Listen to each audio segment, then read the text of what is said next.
Hey there, kiddos, and welcome back to the channel. I'm Uncle Frank, hoping that you are having a great day, and in today's video, I'm going to be sitting back in my kind of squeaky chair, relaxing and having a little conversation with all of you guys about some upcoming card games and my opinions on some upcoming card games. Because, the TCG market it's big, it's vast, it's wide, it's got a lot of different stuff going on in it, and a lot of money flowing through it. So it's pretty much a given that there's always going to be someone else out there who wants a little slice of that pie and wants to make their own card game. Whether it's a bid for some quick cash, a passion project, or just a desire to reinvent the wheel, new TCGs are pretty much always in development, and there's kind of almost a burning need on my part to try to look into as many of them as possible. After all, I am a channel that likes to talk about as many different card games as possible, because you never know what might end up being the next slam dunk home run that I end up loving for many years.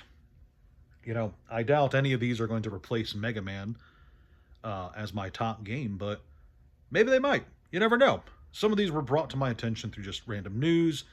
Some of these were viewer requests, and I'm not getting every viewer request in this video. Let's be very clear. This is a small handful of card games, not every new card game under the sun for the next 2 years or whatever.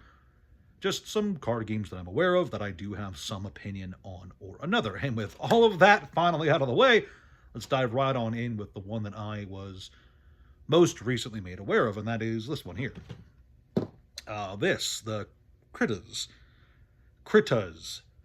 card game. This is so new that it's not even greenlit yet. This is a new card game coming to Kickstarter in October, later on this year. This is going to be what looks like a 3v3 animal-based card game that uses elements from the real world to fill up its monster roster. It is a simple enough looking monster battle simulation game, kind of like Pokemon in a sense, and that you have a battle zone and a resting zone. I forgot all the details already. I just looked at the rules like an hour ago. I'm so sorry. But it looks like it has a forefield and a backfield, some simple enough rules, and it looks also like it's got a kind of educational twist to it, where there's a lot of info on the cards about the actual animals being represented. It looks like there's a kind of link to conservation going on there, and it also looks like this is a very strong passion project, where the guys behind it, the team behind it, looks like they very much want to share their love of the natural world and the various awesome animals that inhabit it, whether it's the noble wolf or the super extinct Tyrannosaurus. So I have no predictions about this going forward, but it does look like another game that will ride or die based entirely on how well the Kickstarter is perceived. So I do hope that the Kickstarter goes well for them. Next up, we have another Pokemon-like card game in the world of Palworld.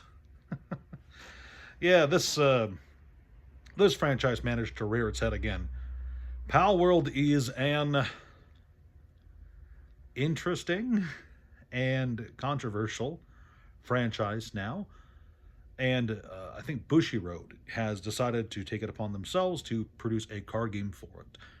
Now, I am going to be buying some of this to check it out, and I will discuss it more once it actually releases, but I want to make it very clear that I know very little about Palworld itself. I did not play the video game. I have not kept up to date with any of the news besides the lawsuit in general, broadly. But I will be buying some Dawn of Palpagos boxes and giving it an earnest try on the channel once it releases. There have been a bunch of you guys who want me to talk about this game. All I can say for sure is quickly taking a look at it.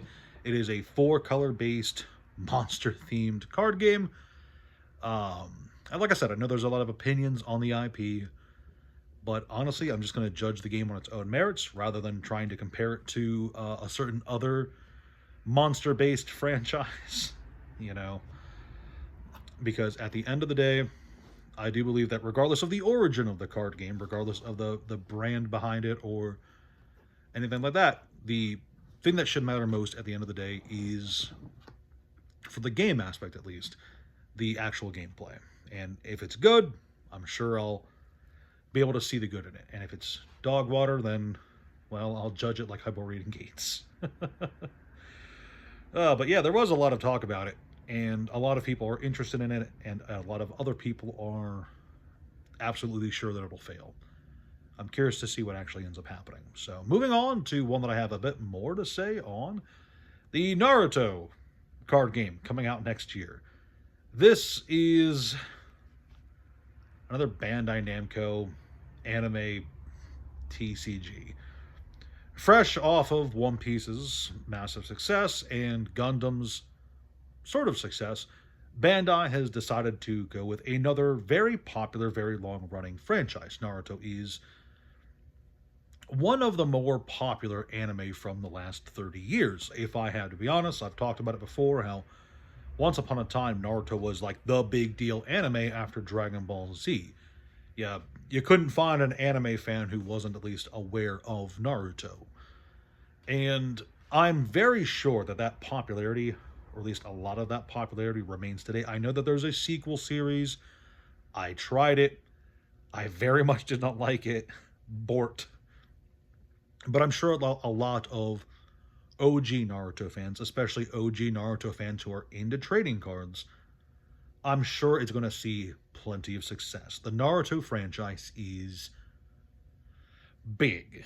All right, it ran for quite a while. It has a lot of characters, a lot of movies, a lot of video games, including the best Naruto video game, Ultimate Ninja 3. And I say that with some serious conviction. You should try this game out. I almost said Ultimate Ninja Storm 3, but I don't like Ninja Storm games. Anyway, the Naruto franchise is huge. Some of its characters are extremely recognizable today, even over a decade after they stopped airing and the manga ended.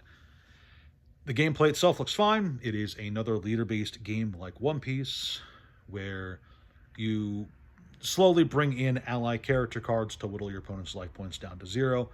It looks like a lot of collectability is built into the game from the onset. It's got some cool art. It's got some instantly recognizable characters, including the most famous of all, Bort.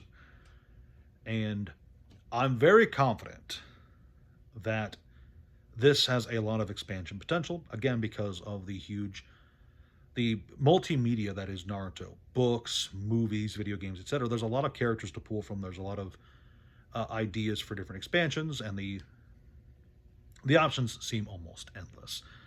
This is going to be dropping next year, and I'm confident that of the card games I'm talking about today, this one probably has the largest potential for long-term success. If only because the Naruto franchise is by itself disgustingly big, in my opinion.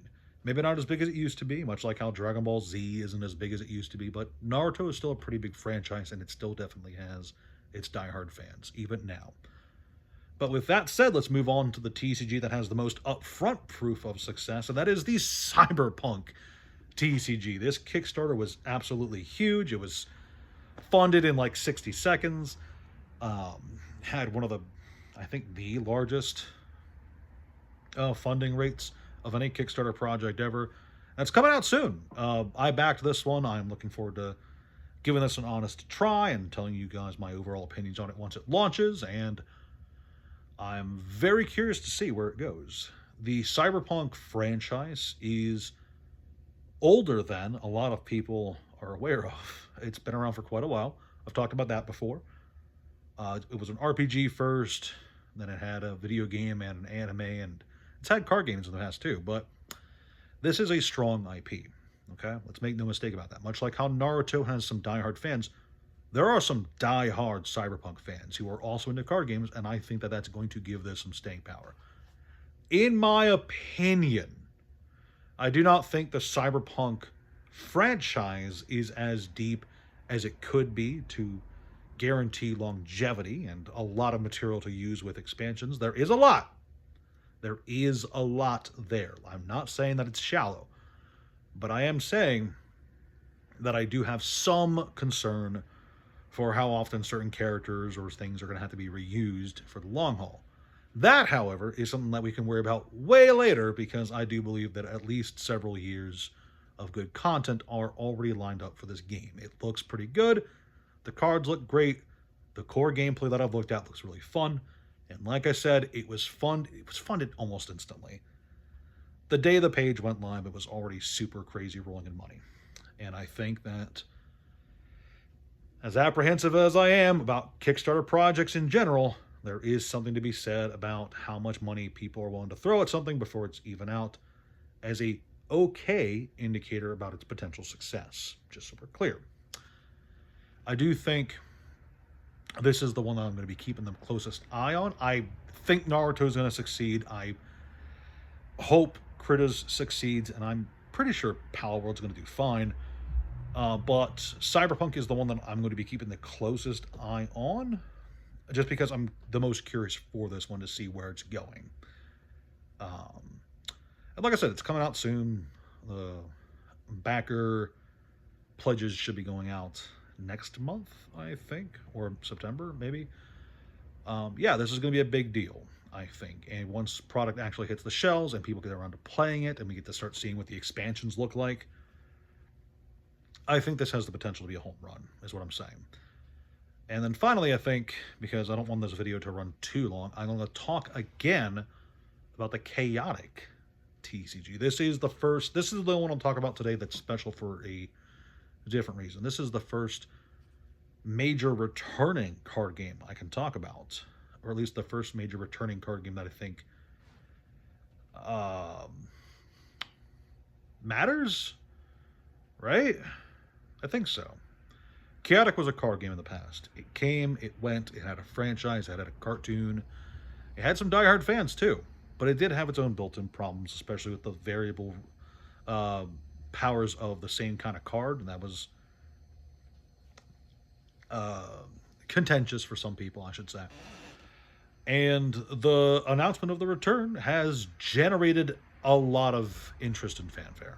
Okay, there's been some hype. There's been a bit of a small gold rush to get some of the older Chaotic TCG cards. The announcement of its return drove up the prices quite a bit for some of the old stuff, which makes going back and talking about the old Chaotic card game annoying, but it's going to happen sooner or later. It just depends on whether I get around to it this year or next year, basically. Now, there is definitely a strong push by the guys who are working on this card game to make it as strong as possible. At least that's the impression I received. I am very confident that when the new Chaotic card game comes out, it's going to come out in the best form it could be in.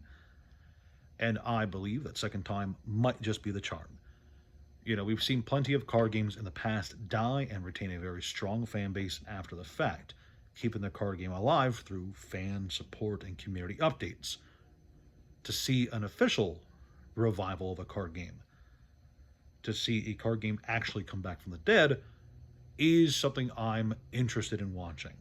I'm looking forward to seeing how long this new iteration of Chaotic will last, and how well it will be received, especially in the very competitive market that is the TCG world right now. I mean, let's make no mistake. For all of these card games, the big problem is going to be the competition. How are these ones going to how are they going to stand out? You know, Cyberpunk and Naruto, I think, are going to do fine because they have the name brand recognition. Everyone knows what Naruto is. A lot of people know what Cyberpunk is, right? I think Palworld will probably do fine. I am worried about Critters and Chaotic, however, setting themselves apart from the rest and really making a name for themselves, beyond just being new card games on the market. How are they going to get new fans? How are they going to appeal to a broader fan base? Those are questions that I think need to be answered sooner rather than later. I think Chaotic has that answer in the form of a returning card game, and I'm curious to see how that carries it forward into the future. So overall, these are all card games that I have some enthusiasm for. Varying degrees of enthusiasm, I should say. All positive, just so we're clear. And like I said, there's plenty of other card games out there that I'm ostensibly keeping an eye on. But these are the new ones that I think are most worth talking about. at least in this kind of quick video. So thank you guys so very much for your attention. Please like, share, subscribe. Leave a comment down below if there's a card game that you want me to talk about that I have not mentioned yet. Maybe there could be a part 2 of this video at some point in the near future, talking about card games in the near future. You know how it is. TCG Player, eBay, Patreon, Discord links are all below. And yeah, that's all I got for you kiddos. Talk to you later. Ciao.